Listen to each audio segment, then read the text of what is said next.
relier la Méditerranée à l'océan, c'est un vieux rêve qui a pu être concrétisé grâce à l'intervention de Pierre-Paul Riquet au cours de la deuxième moitié du XVIIe siècle. L'idée de ce canal, c'était favoriser le commerce depuis le bassin méditerranéen vers toutes les façades maritimes de l'ouest et du nord de l'Europe, en évitant bien sûr ce long contournement de la péninsule ibérique par le détroit de Gibraltar. C'est un des chantiers les plus importants de l'époque, du XVIIe siècle, en Europe. Le canal a été classé au patrimoine de l'humanité par l'UNESCO pour la valeur de l'ouvrage au niveau technologique, qui est mondialement reconnu, mais aussi pour la beauté des paysages créés.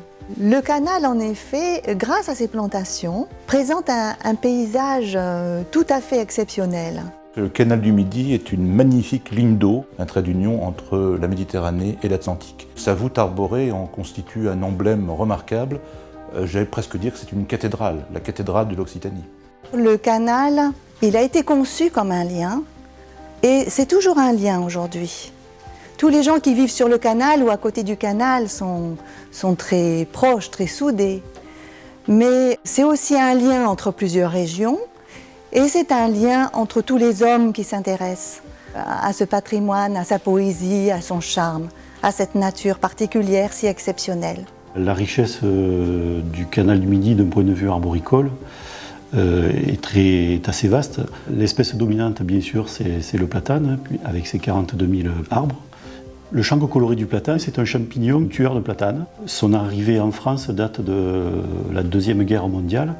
Elle a commencé à Marseille, où des caisses de munitions qui étaient fabriquées avec du bois de platane infecté, qui venait des États-Unis, ont été enterrées au pied de platane. Sur le canal du Midi, la maladie s'est déclarée en 2006. Ça fait comme une traînée de poudre. Le chancre coloré est un champignon qui tue progressivement les platanes. Et quand un platane est infecté, ce platane meurt progressivement par étouffement. Le chancre se transmet, comme tout champignon, par contact. Contact par les racines, contact aussi par les blessures sur l'écorce des arbres et par le biais de passage par les bateaux, etc. Il peut y avoir un portage d'un arbre à l'autre. Il n'y a pas aujourd'hui de vaccin. La seule solution, c'est de faire de la prophylaxie, c'est-à-dire d'abattre les arbres malades et les arbres qui sont situés à un périmètre proche de cet arbre pour éviter une contagion. Il est aujourd'hui indispensable de conforter les berges une fois que les arbres ont été abattus, parce que ce sont les arbres qui, par leur réseau racinaire, tiennent les berges. Le programme de replantation se fait à partir d'essences qui ne sont pas susceptibles d'être attaquées par le chancre coloré. Donc nous avons plusieurs essences qui ont été sélectionnées pour cela, principalement le chêne chevelu, bien évidemment, mais d'autres essences également, comme le tilleul, le micocoulier, l'érable. Ce qui est extraordinaire, c'est qu'on constate une mobilisation très très forte autour de ce projet, bien évidemment de l'État et de VNF, mais aussi des collectivités locales.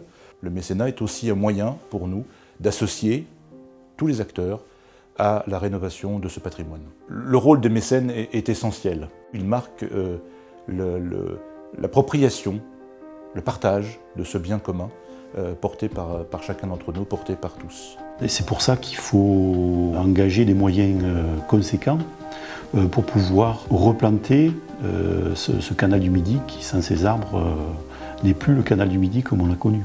C'est un bien qui nous vient de 350 ans d'histoire. Il nous appartient de préparer les 350 ans qui viennent, d'être les relais. Donc les mécènes, les donateurs, vous tous, êtes ceux qui nous permettront de faire le relais entre les 350 dernières années passées et les 350 années futures.